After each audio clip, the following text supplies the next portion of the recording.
Salam, salam sejahtera Bapak Ibu. Kita akan belajar firman Tuhan dari Minggu Palmarum tanggal 5 April. Diambil dari kitab Injil Yohanes pasal 12 ayat 12 sampai 19. Dan beginilah isi daripada firman Tuhan. Keesokan harinya ketika orang banyak datang merayakan pesta mendengar bahwa Yesus sedang di tengah jalan menuju Yerusalem, mereka mengambil daun-daun palem dan pergi menyongsong dia sambil berseru, "Hosana, diberkatilah dia yang datang dalam nama Tuhan Raja Israel." Yesus menemukan seekor keledai muda, lalu ia naik ke atasnya seperti ada tertulis, "Jangan takut hai putri Sion, lihatlah rajamu datang duduk di atas seekor anak keledai." Mula-mula murid-murid Yesus tidak mengerti akan hal itu, tetapi sesudah Yesus dimuliakan teringatlah mereka bahwa nats itu mengenai dia dan bahwa mereka telah melakukan juga untuk dia.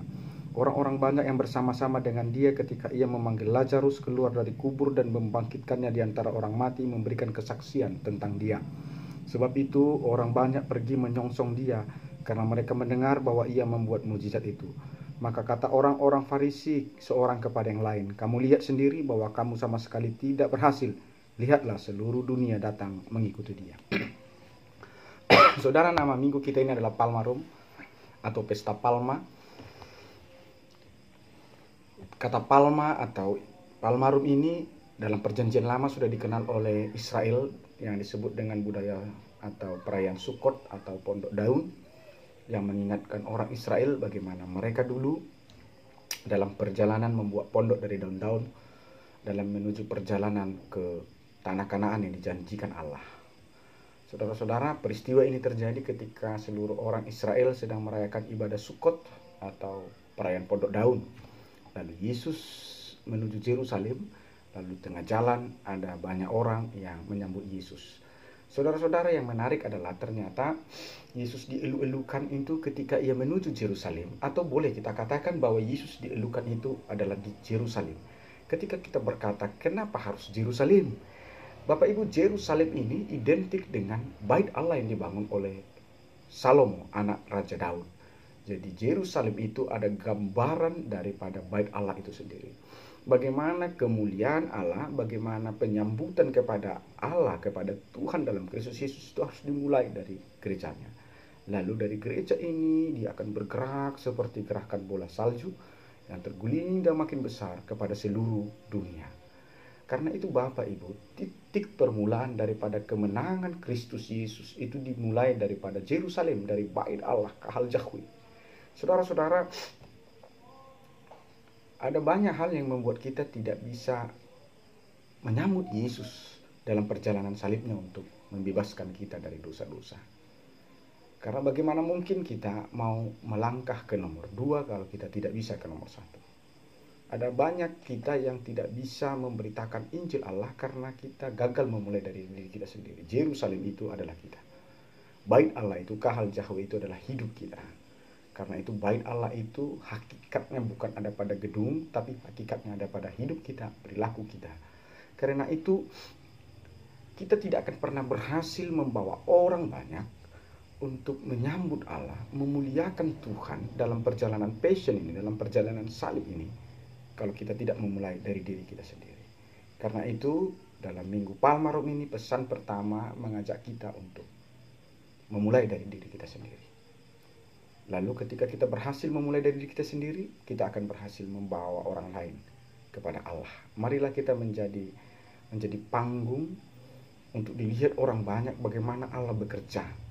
Maka panggung itu akan menyentuh orang dan menggerakkan banyak orang. Karena mereka melihat nilai tawar, nilai lebih daripada hidup kita. Saudara-saudara, apa yang dilakukan oleh orang banyak itu sehingga ini dicatat kitab suci menjadi satu perayaan yang selalu diberitakan ketika menjelang Paskah atau menjelang minggu-minggu Passion. Yang dilakukan mereka dikatakan di sini adalah mereka mengambil daun palem. Yang kedua, mereka berteriak Hosana. Itu cara mereka menyambut Yesus. Yang pertama, mereka membawa daun palem. Yang kedua, mereka berteriak Hosana. Hosana, diberkati dia yang datang dalam nama Tuhan, the King of Israel. Saudara-saudara, daun palem itu dalam tradisi Yahudi itu adalah simbol kemenangan. Jadi palem itu sejenis pohon palma atau daun-daun yang dari pohon kelapa, pohon sawit, enau. Dia adalah keluarga palma. Bagi tradisi Sukkot dalam Yahudi, palm itu adalah gambaran kemenangan. Lalu Hosana itu berasal dari bahasa Ibrani, dari dua kata dasar, yaitu Yasa dan Ana, yaitu yang artinya adalah, ya Tuhan, selamatkanlah kami. Jadi Hosana itu adalah permohonan, dua permohonan.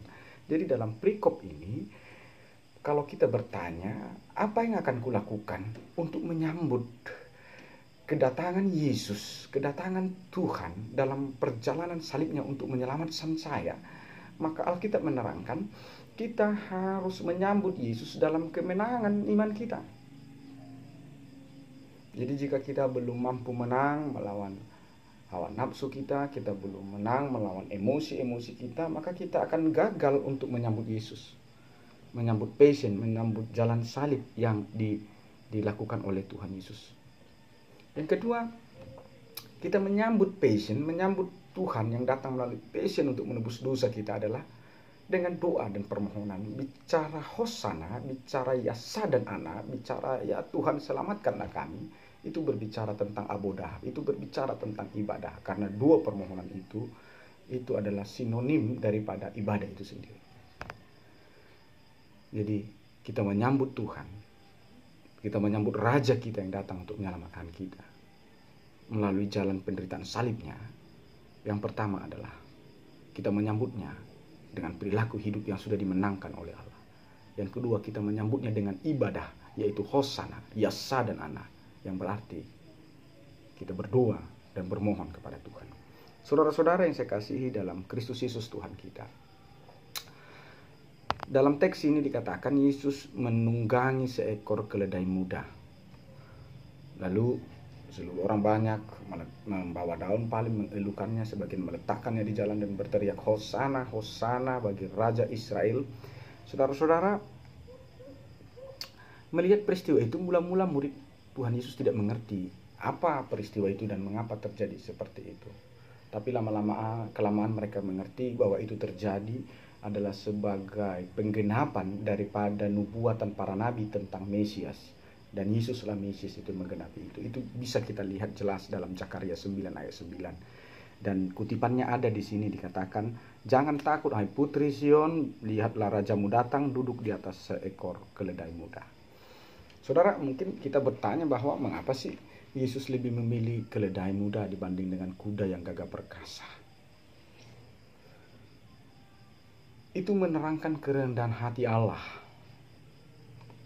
bahwa ia berkenan memakai alat kendaraan yang bagi kita manusia di dunia ini, keledai itu identik dengan yang tidak gagah, yang tidak perkasa. Karena itu orang tidak pernah memakai keledai di dalam hal-hal yang sifatnya keperkasaan, seperti peperangan, upacara-upacara kerajaan, atau pertemuan-pertemuan yang sifatnya wah.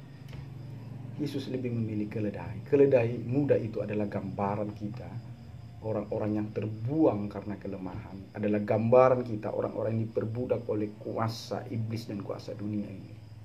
Yesus berkenan menunggangi hidup kita. Seperti Yesus yang berkenan menunggangi keledai, itu adalah satu proklamasi secara tersirat bahwa Allah melalui Kristus Yesus bersedia menggunakan kita, menunggangi kita. Bagaimana dengan saudara? Apakah saudara mau menjadi tunggangan Allah? Saudara-saudara yang saya kasih dalam Kristus Yesus, apalagi yang menarik dalam teks ini? Jika kita bertanya, lalu apalagi yang harus saya lakukan untuk menyambut Tuhan, Raja dari segala raja, Yesus Kristus namanya. Teks ini berkata, ternyata di antara orang banyak itu ada seseorang yang bernama Lazarus. Lazarus ini siapakah dia? Alkitab berkata bahwa Lazarus ini adalah orang yang pernah dibangkitkan oleh Yesus dari kematian. Dia adalah saudara Maria Magdalena dan Marta. Saudara-saudara yang saya kasih dalam Kristus Yesus Tuhan kita, apa yang dilakukan Lazarus dalam menyambut raja itu melalui peristiwa passion itu?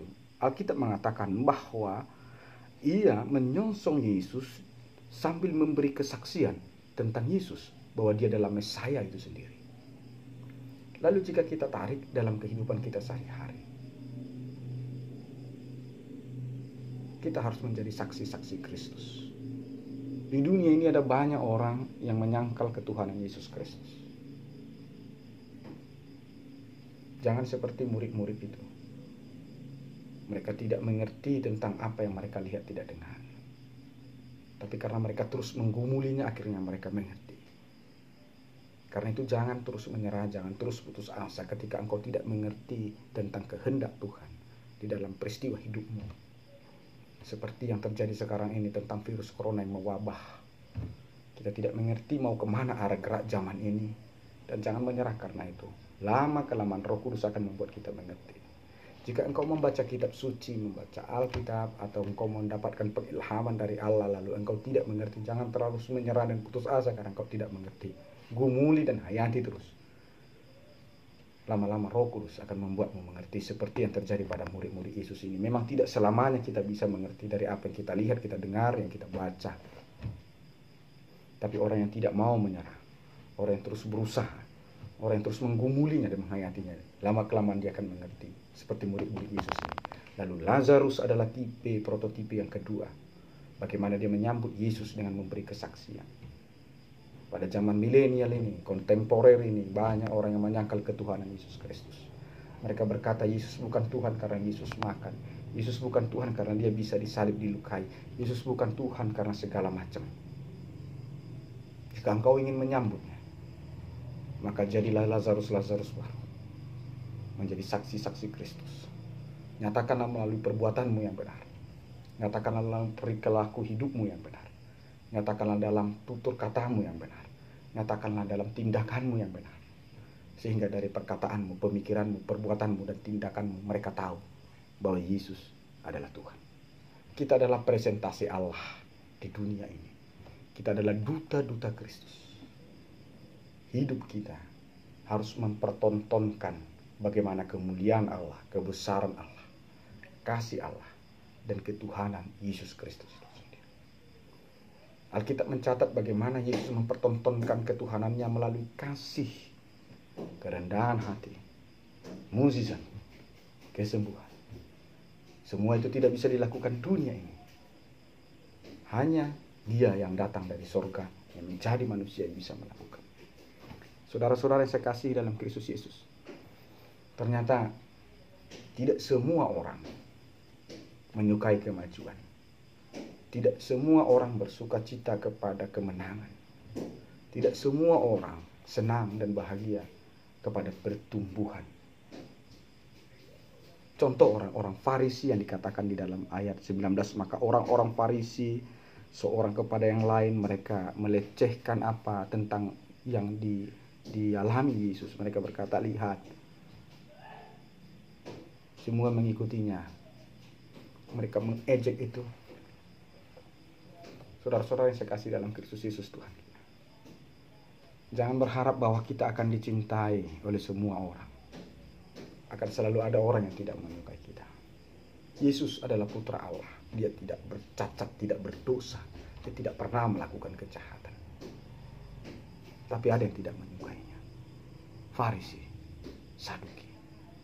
Apalagi kita, manusia yang biasa, yang bisa silap. Pasti akan ada selalu yang tidak menyukai kita. Pasti akan ada selalu farisi-farisi di sekitar kita. Tapi Yesus tidak mengacuhkan mereka.